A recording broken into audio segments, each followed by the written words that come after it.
Dear students, BA part द्वितीय की इस कक्षा में आप सभी का स्वागत है। हम बीए पार्ट द्वितीय के प्रथम प्रश्न पत्र के संबंध में बात कर रहे थे, जिसके तहत हम अमेरिकी संविधान का अध्ययन कर रहे थे। पिछले व्याख्यान में हमने अमेरिकी राष्ट्रपति की योग्यताएं एवं उनके कार्यकाल के संबंध में बात की थी। उसी कड़ी के अंतर्गत आज के इस व्याख्यान में हम अमेरिकी राष्ट्रपति से जुड़े हुए कुछ अन्य मूलभूत पहलुओं एवं विषयों के संबंध में यहाँ चर्चा करेंगे और यह आपके लिए बहुत उपयोगी होगा, क्योंकि कई बार अकादमिक परीक्षाओं में यह पूछा जाता है कि अमेरिकी संघीय कार्यपालिका के प्रमुख राष्ट्रपति के कार्य, शक्तियाँ एवं उनकी निर्वाचन पद्धति के संबंध में विस्तार से लेख लिखिए। और इससे जुड़े हुए कई अन्य छोटे प्रश्न भी परीक्षाओं में पूछे जाते हैं।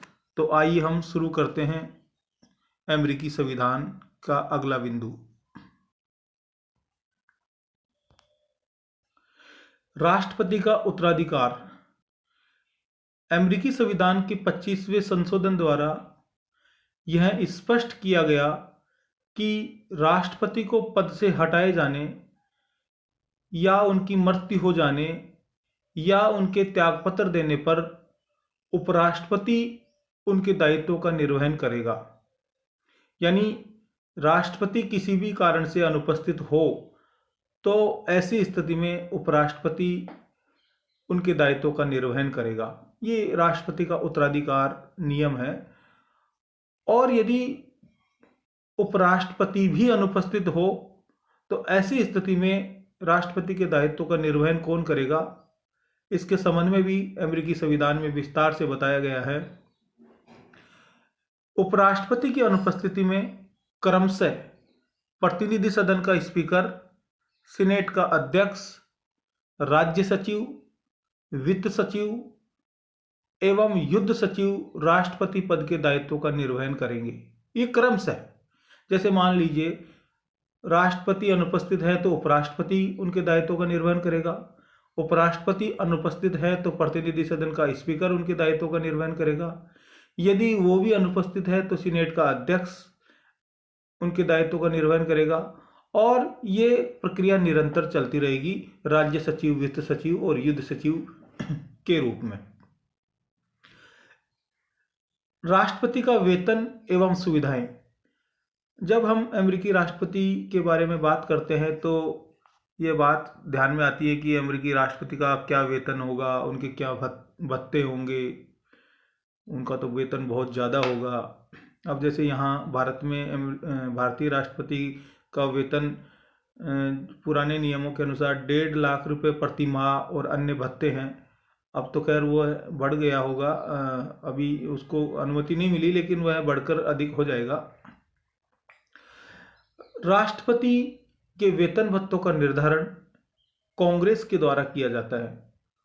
उनके कार्यकाल के दौरान इन वेतन भत्तों में कोई अलाभकारी परिवर्तन नहीं किया जा सकता है। अलाभकारी परिवर्तन का मतलब है कि उनको बढ़ाया तो जा सकता है, लेकिन उनमें कोई किसी प्रकार की कटौती नहीं की जा सकती। वहाँ राष्ट्रपति का वार्षिक वेतन कर मुक्त नहीं है, यानी वह टैक्स के दायरे में आएगा, टैक्स फ्री नहीं है। वर्तमान में अमेरिकी राष्ट्रपति को $4 लाख वार्षिक वेतन मिलता है। वहाँ प्रतिमाह वेतन का क्राइटेरिया नहीं रखकर वार्षिक रखा गया है, तो $4 लाख वार्षिक वेतन मिलता है। $50,000 वार्षिक अन्य खर्चों के लिए दिया जाता है। इसके अतिरिक्त भी बहुत से भत्ते अमेरिकी राष्ट्रपति को प्राप्त होते हैं, जैसे अतिथियों के सत्कार के लिए और दूसरी सुविधाओं के लिए। और इन सब के अतिरिक्त राष्ट्रपति को यात्रा, संचार, चिकित्सा तथा अन्य सुविधाएं निःशुल्क प्राप्त होती है। ये जो राष्ट्रपति को प्राप्त होने वाली सुविधाएं हैं राष्ट्रपति को प्राप्त होने वाला वेतन और भत्ते हैं। राष्ट्रपति का निर्वाचक मंडल। अमेरिका में राष्ट्रपति के चुनाव के लिए एक निर्वाचक मंडल बनाया जाता है जिसमें दोनों दलों द्वारा अपने प्रत्याशी खड़े किए जाते हैं। इस निर्वाचक मंडल में जिस भी दल को बहुमत प्राप्त होता है, देखिए वहाँ दो दलीय व्यवस्था है, एक डेमोक्रेटिक पार्टी और दूसरी रिपब्लिकन पार्टी। तो वहाँ निर्वाचक मंडल में जिस भी दल को बहुमत प्राप्त होता है उसका प्रतिनिधि राष्ट्रपति बनता है। अमेरिकी राष्ट्रपति के निर्वाचक मंडल की सदस्य संख्या उतनी ही है जितनी कांग्रेस के दोनों सदनों की सदस्य संख्या निर्धारित की गई है, अर्थात 538 सदस्य राष्ट्रपति के निर्वाचक मंडल में होते हैं और अमेरिकी कांग्रेस के सदस्यों की संख्या भी 538 है। जैसे प्रतिनिधि सदन के सदस्यों की संख्या 433 प्लस 3 कोलंबिया जो वहाँ का बहुत बड़ा जिला है उसकी सदस्य संख्या यहाँ 433 को 435 पढ़ा जाए तो यहाँ और 100 वहाँ सीनेट में सदस्य होते हैं। तो इस प्रकार वहाँ कुल जो सदस्य होते हैं वह है 538 होते हैं। यानी वहाँ सीनेट में 435 सदस्य हैं, 3 कोलंबिया जिले से आते हैं और 100 सदस्य सीनेट से आते हैं। अमेरिका में प्रत्येक नागरिक को मताधिकार प्राप्त होता है। अमेरिकी राष्ट्रपति का चुनाव सूची प्रणाली के आधार पर किया जाता है। जैसे अपने यहाँ एकल संक्रमणीय मत पद्धति द्वारा किया जाता है, वैसे वहाँ सूची प्रणाली के द्वारा किया जाता है। इसके बारे में हम आगे चर्चा करेंगे। अमेरिका में राष्ट्रपति के निर्वाचक मंडल का भी कोई महत्व नहीं रह गया है क्योंकि निर्वाचक मंडल के सदस्यों का चुनाव भी दलीय आधार पर होने लगा है। जब किसी दल विशेष का निर्वाचक मंडल में बहुमत आता है तो यह पहले से ही स्पष्ट हो जाता है कि किस दल का व्यक्ति राष्ट्रपति बनेगा। यानी वहाँ निर्वाचक मंडल में भी दलीय व्यवस्था इतनी प्रभावी, इतनी हावी हो गई कि पहले से ही पता हो जाता है कि किस निर्वाचक मंडल को बहुमत प्राप्त हुआ है, यानी किस दल को बहुमत प्राप्त हुआ है और कौन व्यक्ति राष्ट्रपति बनने वाला है। राष्ट्रपति पर महाभियोग।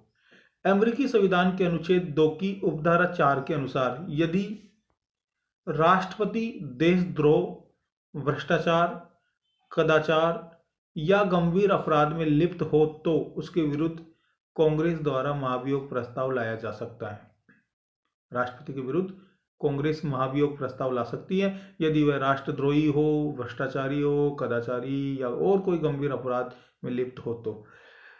और ऐसा कई बार हुआ, अमेरिकी कई राष्ट्रपतियों के विरुद्ध महाभियोग प्रस्ताव लाया भी गया, हालांकि वह सफल नहीं हो पाया लेकिन लाया गया। जैसे अमेरिकी राष्ट्रपति एंड्रू जॉनसन के विरुद्ध 1867 में, राष्ट्रपति निक्सन के विरुद्ध 1974 में वाटरगेट कांड के संबंध में, राष्ट्रपति बिल क्लिंटन के विरुद्ध 1998-99 में कदाचार के आरोप के आधार पर महाभियोग प्रस्ताव लाया गया। अमेरिकी राष्ट्रपति के विरुद्ध महाभियोग प्रस्ताव दोनों सदनों से विशिष्ट बहुमत से पारित होने के बाद ही उसे पद से हटाया जा सकता है। यानी अमेरिकी राष्ट्रपति के विरुद्ध यदि कोई महाभियोग प्रस्ताव किसी भी सदन में लाया जा सकता है, लेकिन दोनों सदनों से विशिष्ट बहुमत से पारित होगा तभी उसको पद से हटाया जा सकता है, जैसे सीनेट से भी और प्रतिनिधि सदन से भी। हाँ, सीनेट इस आरोप की एक समिति यानी विशेषज्ञों की एक समिति के माध्यम से जांच करवाती है और जांच में जैसा कि सबको विदित है कि राष्ट्रपति अपना पक्ष रखने के लिए स्वयं भी आ सकता है या अपने प्रतिनिधि को भी भेज सकता है। और यदि सीनेट भी अपने विशिष्ट बहुमत से इस प्रस्ताव को पारित कर दे तो फिर राष्ट्रपति को अपने पद से हटना होगा। यानी राष्ट्रपति को पद से हटाने का एक ही तरीका है, वह है महाभियोग। महाभियोग के अतिरिक्त और किसी विधि से अमेरिकी राष्ट्रपति को कार्यकाल से पूर्व नहीं हटाया जा सकता। राष्ट्रपति पर महाभियोग प्रक्रिया के दौरान अमेरिका का मुख्य न्यायाधीश सीनेट की बैठक की अध्यक्षता करता है। उस समय वह सुनवाई के लिए आता है और वह अध्यक्षता करता है और पूरा जो मैटर है वह उसके सामने उसका चर्चा की जाती है, उस पर मंथन किया जाता है और उसके बाद में ये तय किया जाता है कि क्या ये आरोप लगे हैं ये सही है या गलत है, और उसके बाद में निर्णय किया जाता है। तो आज के लिए इतना ही, धन्यवाद।